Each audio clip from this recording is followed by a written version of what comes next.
이슈의 중심 최경영의 최강시사. 네, 더불어민주당이 언론중재법안을 상임위 소위에서 처리했고요. 이를 두고 야당은 언론 통제라고 반발하고 있고, 민주당은 다음 달 본회의에서 법안을 통과시킨다는 계획이고, 언론중재법안을 둘러싼 여야의 입장 차례로 들어보겠습니다. 먼저 국민의힘 최영도 의원 연결돼 있습니다. 안녕하세요. 네, 안녕하십니까? 예, 의원님, 여당이 추진하는 언론중재법 개정안, 야당의 입장은 뭡니까? 네, 야당 입장이 따로 있는 게 아니고, 야당 입장은 지금 우리나라 보수 진보 언론을 아우르는 우리나라 언론 5단체 입장과 똑같습니다. 예. 그저께 5단체가 입장을 발표했는데요. 예. 민주당의 언론중재법 개정안 강행 처리에 반대하면서 절차적 정당성을 무시한 반민주 개정 절차라는 공동 성명을 28일 날 발표했습니다. 그런데 이 보면은 더불어민주당의 개정안은 헌법적 가치인 표현의 자유에 정면으로 도전하는 반민주적 악법이다. 예. 그리고 이번 개정안은 향후 대통령 선거를 앞두고 정치인과 정부 정책의 비판 의혹보도를 원천적으로 봉쇄하겠다는 시도로 간주한다, 이렇게 나오고 있습니다. 예. 그래서 지금 이 가짜뉴스가 가짜뉴스 분리하면 가짜뉴스인지 어떤지 모르겠습니다만, 이 허위 보도는 용납돼서는 안 되죠. 이로 인한 그 사회적 혼란, 그리고 개인과 기업에 대한 피해는 절대로 용납할 수가 없는 것입니다. 그러나 지금 현행의 법제로도 그걸 처벌하고 손해를 청구할 방법이 많은데 위헌적인 내용의 징벌적 손해배상을 도입해서 5배까지 높이겠다. 특히 이런 것들을 보면은 이 의도가 무엇인지. 그래서 저희들은 이제 언론재갈법인데 정의당도 똑같이 언론재갈법이라는 표현을 적고 있습니다. 잠깐만요. 의원님, 좀 더 구체적으로 어떤 부분을 언론개혁 법안 중에서 이제 하나씩 제가 좀 읽어볼게요. 그 징벌적 손해. 언론개혁 법안이란 말 자체도요. 예. 싫어하시는군요. 아니, 가치가 들어간 표현입니다. 이거는 개혁법이 그러면 이제 언론중재법이라고 부를게요. 네, 언론개혁법입니다. 그렇게 말씀을 하신다면은. 언론중재법에 관련돼서 이제 징벌적 손배상이 있고요.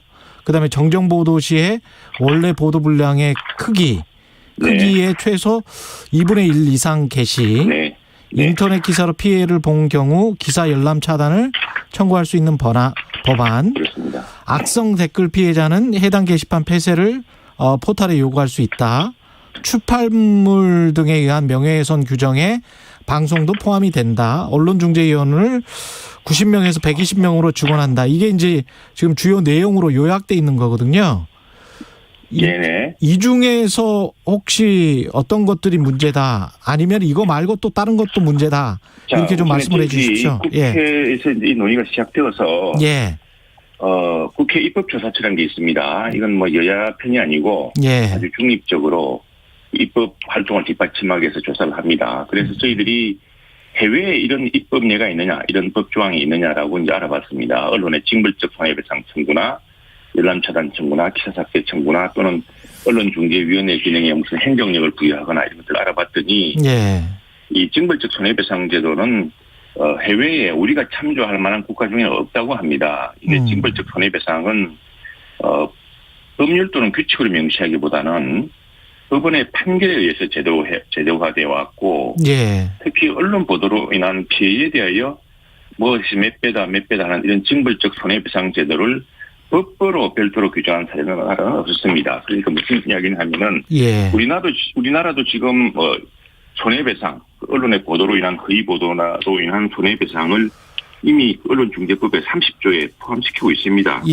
그래서 법원에서 그 변론의 처지, 증거조사 등등을 고려해서 손해액을 산정하도록 했는데 여기에다가 이 손해 액수와 어느 정도 손해를 미쳤는지와는 전혀 무관한 언론사의 매출액의 1000분의 1 또는 뭐 아닐 경우 무조건 1억 원을 초과하지 않은 범위, 이런 강제 규정을 넣었고요. 또 하나는 30조 2를 신설했습니다. 뭐냐면은 허위 조작 보도에 대한 특칙이라 그래서 여기에 이제 손해액의 5배가 들어갑니다.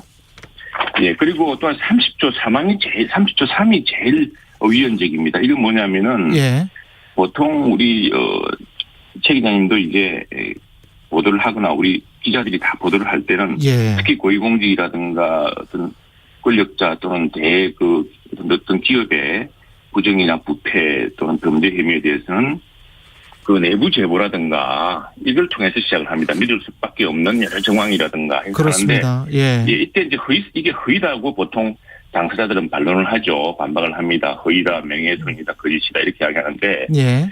그때 이제 그러면 허위라는 사실을 누가 입증하느냐? 그건 그 피해를 당했다고 주장하는 사람, 그쪽 고위공직자가 입증을 해야 됩니다. 그런데 나는 수사물업자로부터 받은 적이 없다. 수사물업자를 만나기는 했는데 예. 그런 선물을 받은 적이 없다. 날짜도 다르다. 골프를 친 적이 없다. 뭐 이걸 입증해서 그 입증을 스스로 해야 됩니다. 예. 그 언론사 입증하는 게 아니거든요. 예. 그런데 30조 3에는 고의 중과실의 추정이라는 걸 넣었습니다. 예. 언론 보도 중에서 이런 경우에는 언론사 등에 명백한 고의난 죽음과 실이 있는 것으로 추정한다. 여기서 추정한다는 것은 누구냐면 법원이 추정하라는 이야기입니다. 입증 책임의 전환이고 이건 굉장히 심각한 위헌적인 조항이라고 저희들이 생각하고 있습니다. 다음에 이제 몇 가지 말씀하신 것 중에는 예. 실질적으로 우리가 허위 보도로 인한 피해를 구제하기 위해서 접근을 본 것도 있습니다. 근데 이제 언론중재위원회 숫자가 너무 적어서 지역에서 병목 현상에 대해서 90명에서 120명으로 늘리도록 한다든가 네. 또 여러 가지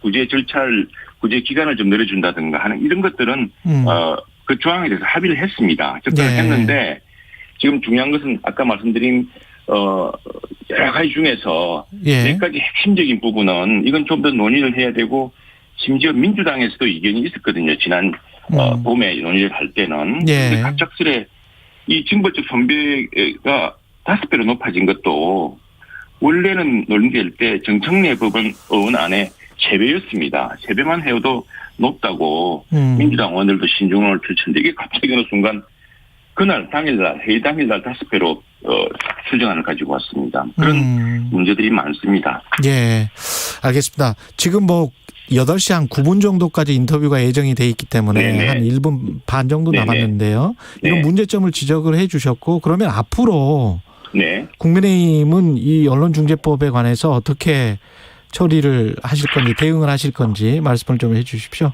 예.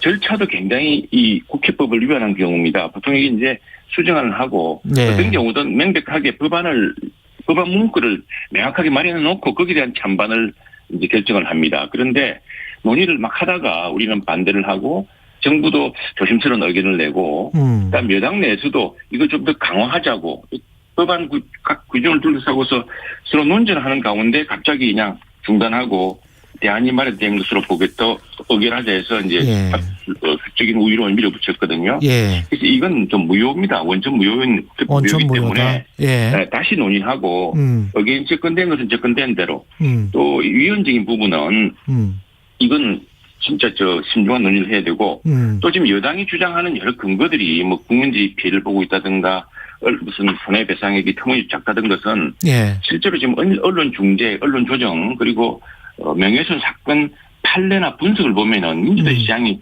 사실과 굉장히 다릅니다. 그런 것들을 따져서 이걸 어떻게 구제해야 될 것인가. 문제는 몇몇 큰 언론사, 근데 KBS나 무슨 우리 큰 신문사들이 큰 피해를 끼치고 엄청나게 큰 문제를 일으킨 게 아니라 보면은 우리 언론 환경이 포털이 등장하면서 언론사로 등록된 매체가 만개가량 됩니다. 이런 것들에 일으키는 좀 약간 무책임한 행태에 대해서 어떻게 구제하고 조정할 것이냐 그런 좀 더 제도적인 문제를 논의해야 될 것 같습니다.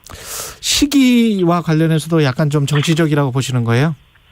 그렇습니다. 왜냐하면은 지금 대선도 앞두고 있고 또 특히나 최근에 일부 이제 고위공직자들 특히 내로남불의 대명사로 불리는 고위공직자에 대한 이런 보도들이 많았지 않습니까? 그걸 두고서 이제 여권이 반발하고 있고 지금 이제 어제 이 방송인가요? 방송에 이낙연 대표까지 언론인 출입까지 나와서 이렇게 말씀하신 걸 보면은 여당 내부의 강경파들이 갑자기 이 문제를 원목적으로 삼아서 이렇게 밀어붙이는 듯한 인상이 있습니다. 그리고 지금 8월이라는 것은 지금 어떤 때입니까? 지금 뭐 올림픽이 열려서 국민의 이목도 쏠려 있고 또 더욱이 코로나로 온 국민이 고통받고 있는데 이 시기에 언론 단체나 또는 국민들이 이 문제를 제대로 알기 전에 밀어붙여서 어떤 대못을 받겠다 이런 것 아닌가 이렇게 걱정하고 있습니다. 알겠습니다. 오늘 말씀 감사하고요. 국민의힘 최영두 의원이었습니다. 고맙습니다.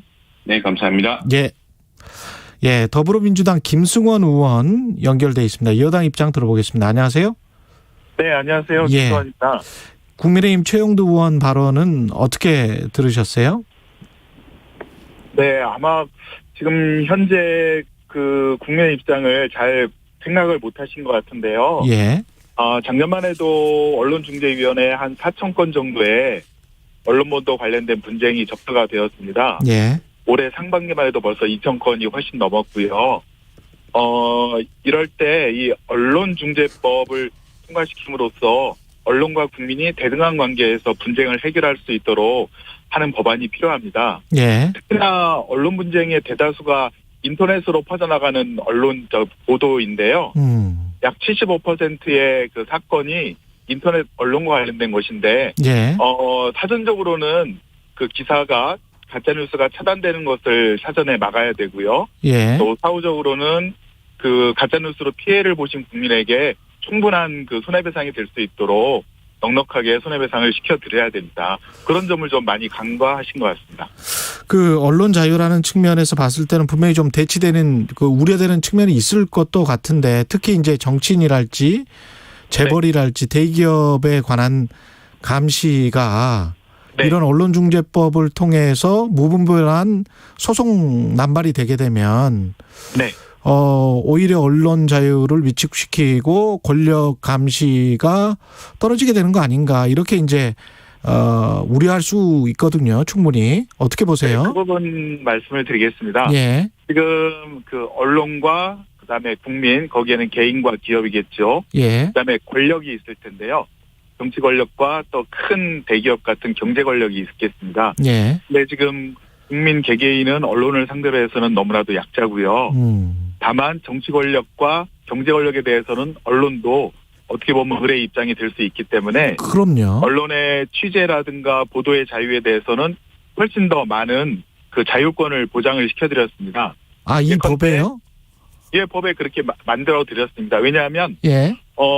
정치 권력이나 경제 권력이 언론사에다가 손해배상을 물으려면 저희는 고의 중과실뿐만 아니라 예. 고의 중과실뿐만 아니라 거기서 더 나가서 아주 악의적인 의사를 갖고 어떤 정치인이나 어떤 대기업을 모해하는 그런 기사를 낸 경우에만 손해배상 책임을 지도록 했거든요.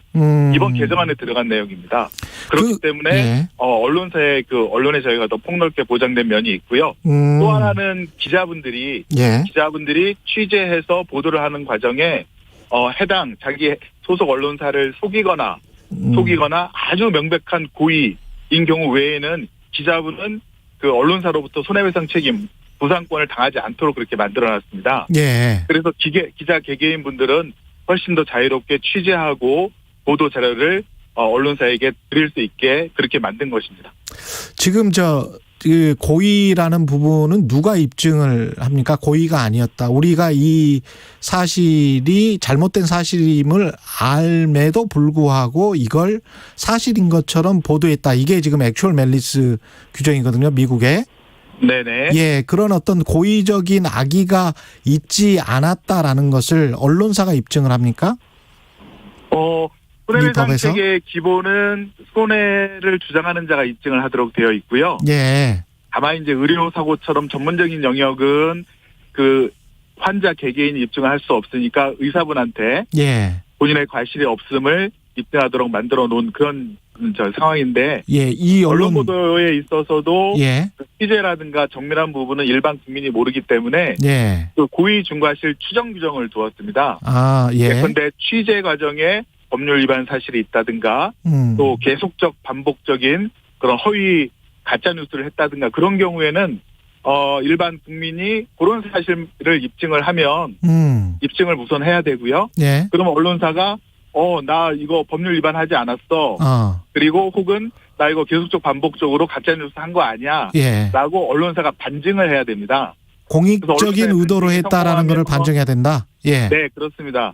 예, 그래서 입증을 국민에게 조금 가볍게 해드린 측면은 있지만 언론사도 본인이 반증을 하면 본인의 그 방어권을 행사할 수 있기 때문에 저는 적절하게 조화를 이루었다고 생각을 합니다. 법원에서 또 어떻게 그 각종 판례가 날지 모르겠네요. 미국에서 이런 관련해서 이 고의와 관련한 액츄얼 멜리스와 관련해서는 잘 뭐랄까요? 징벌적 손해배상을 거의 안 해요. 언론사들이. 알고는 네네. 계시죠? 그 관련해서. 네네, 그렇습니다. 그런 측면에서는 어떻게 보면 이 제도 자체가 그렇게 지금 뭐 그렇게 유효할 것 같지는 않거든요. 제가 볼 때는. 두 가지 일단 떠올랐는데요. 예. 우선 이 법이 언론의 재갈분리라고 하는데 예. 저는 이 개정안을 통과시키면서 첫 번째는 2014년도 박근혜 정부 때 세계일보가 그 정윤회 예. 문건 10당시 문건 보도했을 때 세계일보 대표이사, 편집국장, 기자 6명을 상대로 형사고소를 하지 않았습니까? 예. 그런 거를 갖다가 막기 위한 그런 요소도 있고요, 이 법안에. 예. 그리고 두 번째로는 고 김영애 선생님 혹시 기억하시나요? 예. 탤런트 김영애 선생님이 황토팩을 만들었다가 공금속이 검출되었다 그래서 그 회사 망하고 결국 그 선생님 시름시름 앓다가 돌아가시지 않았습니까? 그렇죠. 예. 그런데 손해배상 받은 게 제가 알고 있기로 1억 정도였거든요. 예. 예. 충분한 손해배상이 못된 것입니다.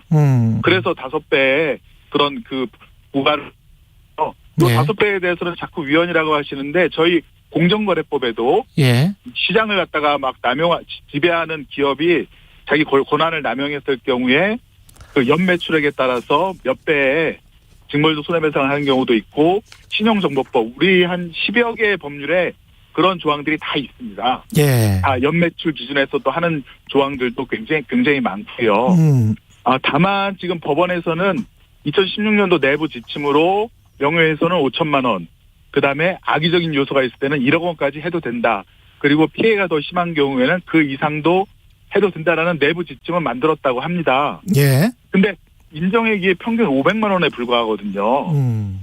그래서 저희 이 개정안에 손해배상의 하한이라든가 또 5배에 이르는 그런 충분한 배상을 하도록 규정을 한 것이고요. 앞으로 법원이 그렇게 저희 이 개정안 취지에 따라서 잘 재판하실지 눈을 부릅뜨고 지켜보겠습니다. 그 언론 5단체에서는 뭐 반대를 하고 있는데 이거를 뚫고 할 수 있을까요? 저희가 원하는 거는 그겁니다. 기사를 쓸 때 보도 대상자에게 예. 한번 크로스 체크를 하라는 겁니다. 이러이러한 내용이 제보가 되어서 우리가 이렇게 취재를 했고 이렇게 보도를 할 건데. 그거는 당연히 예. 대상자님이 어떻게 생각합니까? 이거에 대해서 반론 우리가 싫겠습니다. 그래서 새 4줄이라도 실으면 그것에 고의 중과실이 있다, 악의가 있다라고 판단할 판사가 있을까요? 근데 그런 것도 물어보지도 않고 전화도 안 한 그런 보도들이 많았다는 거네요? 그렇습니다. 그러니까 언론을 상대로 소송을 하거나 분쟁을 제기하기가 쉽지 않은데 예. 지금 4,000건에 이르는 국민들께서 너무 못 살겠다. 이거 가짜뉴스 좀 막아달라고 그렇게 매일 10여 건에 이르는 사건들이 접수가 되는 겁니다. 야당에서는 시기가 정치적이다. 네. 지금 방금 이제 최영도 의원 8월에 지금 올림픽이 있고 그런데 그냥 네네. 대충 빨리 대못을 박으려고 하는 것 아닌가 이렇게 지금 이야기를 하셨거든요. 네, 그것도 황당한데요. 예. 일단 이런 언론 법안들은 작년에서부터 계속 발의가 되었고 야당 소위원장 계실 때 2번 저희가 법안 소위 논의했고요. 예. 그다음에 여당 소위원장으로 바뀌면서 또 3번 논의와 또 전문가 검토를 거쳤는데요. 예. 주요한 내용들은 다 여야가 공유를 했고 예. 저희는 또 특별히 따로 10여 차례에 걸쳐서 언론 관계자분들 또 언론 시민단체분들 또 많은 분들과 협의를 해서 절차에 따라서 이 법을 통과시킨 건데요. 소위에서 5번 논의했습니다. 아마 이렇게 오래 논의하고 숙고한 법안이 아마 국회에도 거의 없을 겁니다. 이게 그러면은 여당 입장은 그냥 8월 본회의에 처리하겠다. 이거는 그대로 고수를 하시는 겁니까? 어떻게 되세요? 아까도 말씀드렸지만 지금 계속 가짜뉴스로 인해서 인터넷으로 요새 정말 무자비하게 또 빠르게 확산되고 있지 않습니까? 예. 그런 국민의 피해를 시급하게 막기 위해서라도 이 법안이 좀 필요합니다. 왜냐하면 이 법안 개정 전이 10년이나 되었거든요. 예. 10년 전과 지금은 인터넷 언론 환경이 너무나도 많이 바뀌어져 있습니다. 예. 지금 스마트폰으로 모든 기사를 소비하고 또 기사가 확대 재생산되고 있는데 예. 그것에 대응하는 예컨대 가짜뉴스 사전 열람 차단 청구권이라든가 열람 차단 청구권이라든가 예. 또 이런 조항들이 없거든요. 예전 법에는. 예. 그래서 변화된 환경에 따라서 이 개정안을 통과시켜서 국민들의 명예권, 인격권, 기본권을 지키고요. 예. 또 아까도 말씀드렸지만 언론도 정치 권력과 또 기업 권력에 대해서는 충분하게 비판 감시할 수 있도록 하는 힘의 균형을 담은 이 개정안이 시급히 통과되고 적용이 돼야 됩니다. 예, 오늘 말씀 감사하고요. 더불어민주당 김승원 의원이었습니다. 고맙습니다. 네, 고맙습니다.